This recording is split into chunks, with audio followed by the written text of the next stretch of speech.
All right, let's do a quick update on Bitcoin real quick. I told you guys if we broke through levels on different charts I was covering, I'd try to give you guys the updated charts in real time that you need. And let's take a look at this. You're probably wondering if you're not following news or you're stuck at work all day or whatever. Why is Bitcoin, rallying so crazy after, you might have checked this morning and seen it was crashing, or if you didn't see the crash and then you're just seeing the rally, you might be confused. You might have saw some news about Kanye West's bank account being closed, and you might think Kanye West is buying Bitcoin right now. Who knows? But really, some realistic outlook on this, and just to bring some technical factors into play.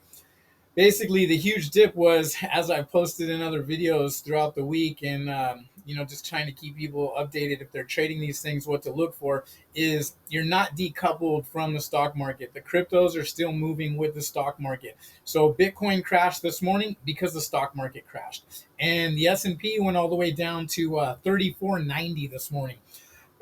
Sorry about that.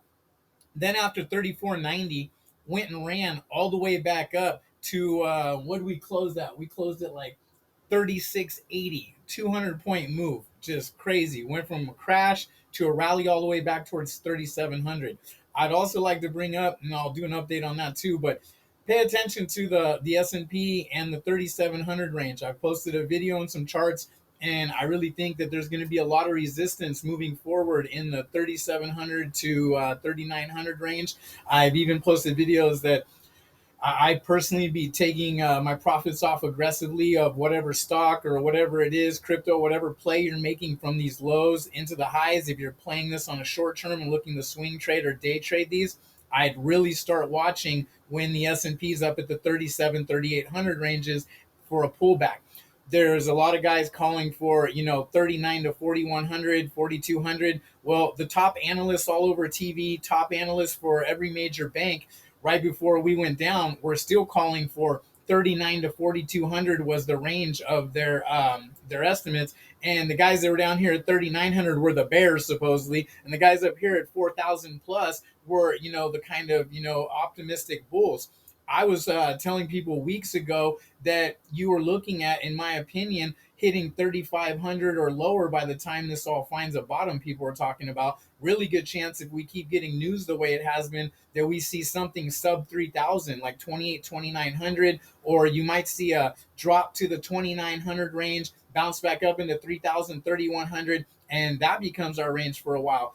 But I also told people to pay attention to the fact that markets don't just move in one way. If you go all the way down, you can come back up a bit, or if you go up too high, you're going to come down. You always need to balance this out. Remember, there's always a buyer for every seller. Anytime you think that the trade sounds amazing as a really bullish buyer, the only reason you're buying is because there's a bear there who thinks that that's a sell. So always balance that out. And in your feeds, depending on who you follow, you should have a balance of people that have different opinions. Don't get your feeds or all your information from people who only feel one way and then mislead you and your emotions into a certain direction. Hopium is real. The endorphins and whatnot that get released in our bodies when we make money, or we think we're right about something, or you think you're going to make some killer deal, those things can be very misleading to us. So getting back to what we're talking about with Bitcoin is, we've rallied down, we've rallied back up, but I think we're still hanging on, by just a thread. We have our real important report with the Fed coming out tomorrow, and it can crash markets all over again. We could also see a pre-market sell-off and then find out it's not as bad and go back up, or we could go down and we could go down further. And Bitcoin will follow this until we decouple, which has not happened, and I'm not seeing the signs on a significant level yet that anybody should be betting or placing, any real value in that idea. So as far as right now goes, I'm shocked that we blasted through the 19.3 and the 19.2 resistance that we had that used to be old support, and it does seem that we're turning around and still paying respect to lines that were important to me coming into this trading segment of the last couple of weeks. These are lines I've been paying attention to. You see this hammer up here. This was me warning people prior, when we started getting these first breakouts and people said we broke the trend. I told people, and I posted a video, And I said, don't ape out on the breakout, or don't ape out the diagonal Bitcoin breakout, something like that. I said. So, anyways, you had a lot of people talking about this general trend. And if you zoom out, I mean, this goes back way farther than just these few days, but I can show you the basic idea right here is when these breakouts happen and you started trending up on top of this general area, you had people talking about on this day, this was like going into closing on Tuesday, and I posted that video. Don't ape out the breakout. And you had people talking about that we were already going on Bitcoin, back to 21,000 or something right there, 23,000. I heard all kinds of different things.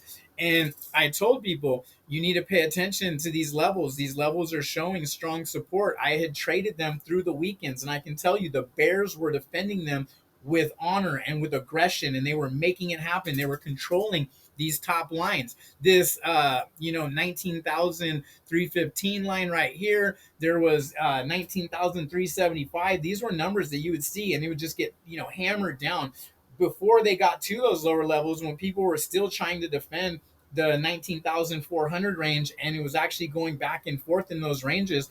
I started telling people that I was consistently seeing on the ticks on the 1 minute candles that you would get all the way up to 19,397, 19,399, and then just boom, a flood of selling would come in and the bears would step in with authority. So these levels that were once, resistance could now be turned into really strong support. However, don't not pay attention, don't miss the fact that they could still tend to be your resistances overhead. You're not just going to go back to all-time highs for no reason.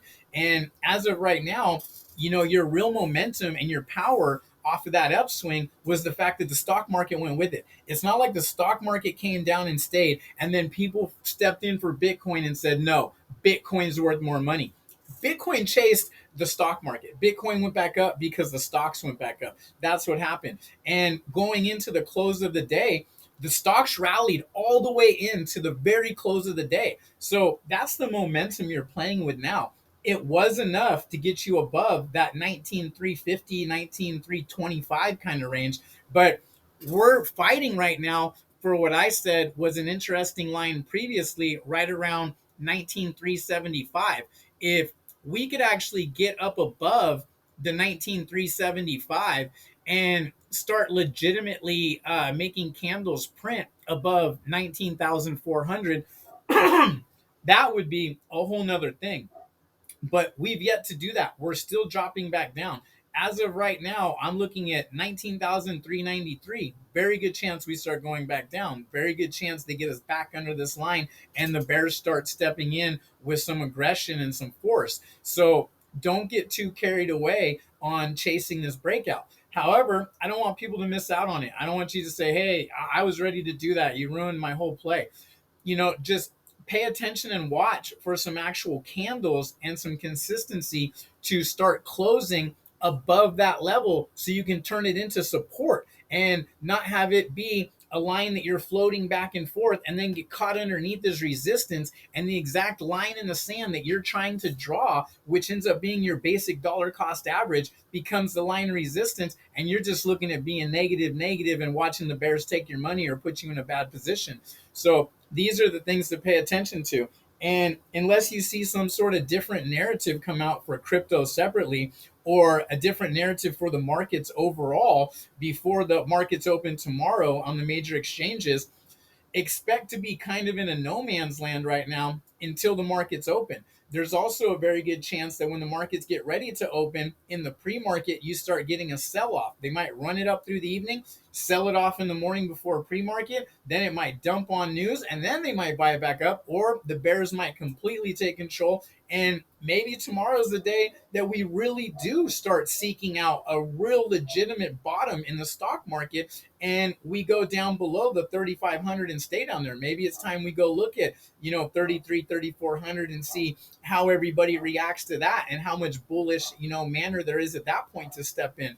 So until you get a better confirmation on a higher time frame, and until you see some real narratives to change these things, make sure that you pay attention to your support and your resistance lines that I'm trying to show you, and have realistic expectations with your goals on your trades. Don't come here to get chopped up in the chop, lose your money, and not be here when the later dates come.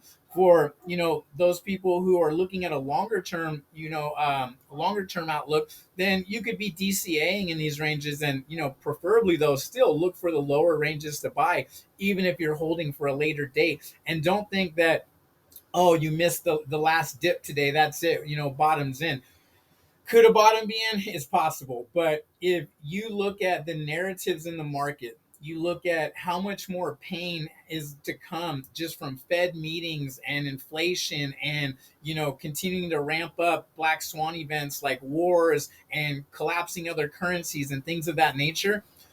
I personally think that you'll still get better buying opportunities or consistent buying opportunities for a minute below that 19. I don't think that that's the last time we ever take Bitcoin below 19,000. I would like to be wrong. Believe me, I'm a bull more than anything. I don't even like trading bear scenarios. I have a really hard time doing it. Anytime it starts to get weird, my bull kicks in and I go, oh no, I don't want to do that.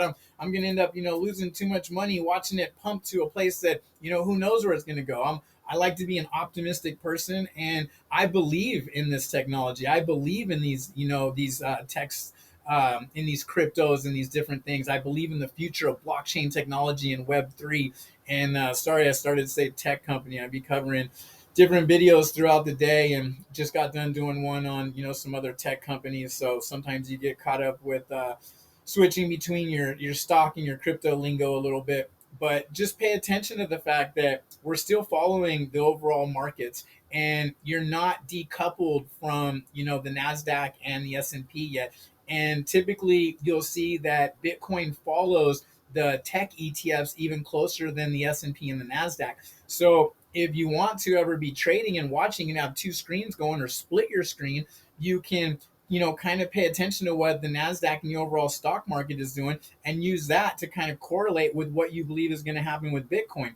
And you can also, if you know in your mind there's something's going to crash the stock market, you can look for those dips to buy your Bitcoin. So try to use all the tools and all the tricks that you can to make yourself as strong as a trader and as best of an investor as you can. Whichever, investors and traders can be similar or very different people depending on what your outlook is, what your preference is, and how you like to move money.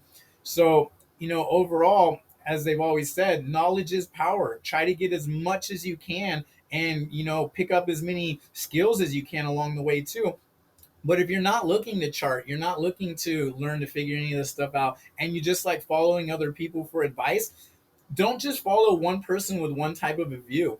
Make sure you're following people that have different views. If you got some people that are super bullish, try to find some people that are bearish. See what their narrative is. See why they feel that way, and make your own decision based on common sense. And try to put as much information in your head as you can before making those decisions. Don't just blindly follow some guy who posts 500 or 1,500% gains, or never seems to make a trade that's less than 100% profit or something like that, because that's not realistic. If you talk to those guys in DMs, most of them will be honest with you and tell you that maybe they only are right 30 or 40% of the time. I mean, there's statistics out there that say the top traders on Wall Street are lucky to be correct 45% of the time. So I mean, that's more than half of the time they're wrong. It's also another reason why you really have to pay attention to risk management and how much of your portfolio you put on an idea that could go south on you, especially if you're trying to use leverage and make these wild plays. If you're just buying spot and you believe in it in the long term, then that's fine. You just buy and you hold. That's simple. Buy, hold, and anytime it's low, buy more and continue to DCA, which stands for dollar cost average. Continue to bring your dollar cost average down as low as you can get it. So when the next bull market comes and the next rips come, then you're as much in the profit as possible. I think that's about it. I'll cut that video off right here, but I told you guys I'd get you out an update, and I told you earlier to be careful of those resistance lines, and it was highly unlikely we would bust through the 19.2. Said that I'd be, pulling aggressive profits myself. I got to a point that my positions were closed out and all in the profit. I then did start to see support as well as strength in this market coming into this rally at the end of the day. And now that I don't have to worry about the stock market crashing, and I can literally just focus on I can just focus on Bitcoin throughout the rest of the evening, then that makes it a lot simpler. So I was willing to get back in. We recently had a pullback that, just to be completely honest, I'll tell you guys where I'm at. We recently had a pullback that came just below the 19.4 range, and I think we are going to fight for that. And I'm not all in. I'm holding with. I'm holding with. Oh, I've lost my tab. I'm holding with some different money and some capital to continue to dollar cost average that play if I need to.